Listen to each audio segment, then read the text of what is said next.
Gravy. Everyone thinks it's super hard and it's really not. All you need are a couple ingredients. First you need some drippings from a pan.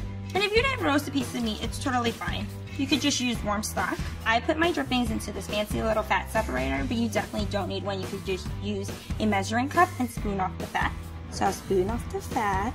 And you want fat and flour to be equal parts. So that means, for example, if you use 1 tablespoon of fat, you use 1 tablespoon of flour.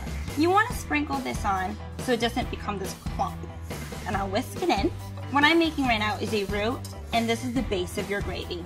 So it should darken by 2 to 3 shades of what it was originally, and it smells nutty, so it cooks out the flour taste.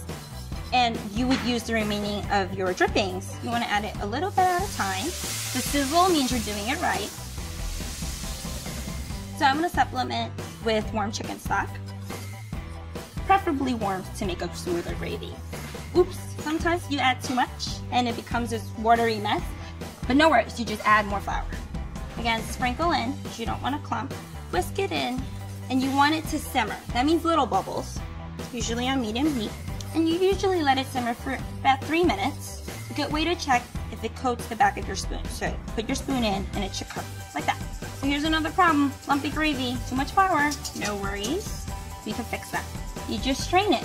Make sure you get every last bit. You don't want to push too hard with the strainer, because otherwise the lumps will go through.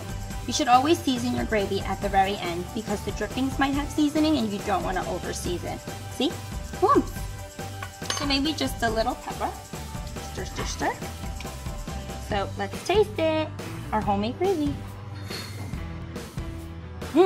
From there, you just pour into your fancy gravy boat and boom, it's all gravy.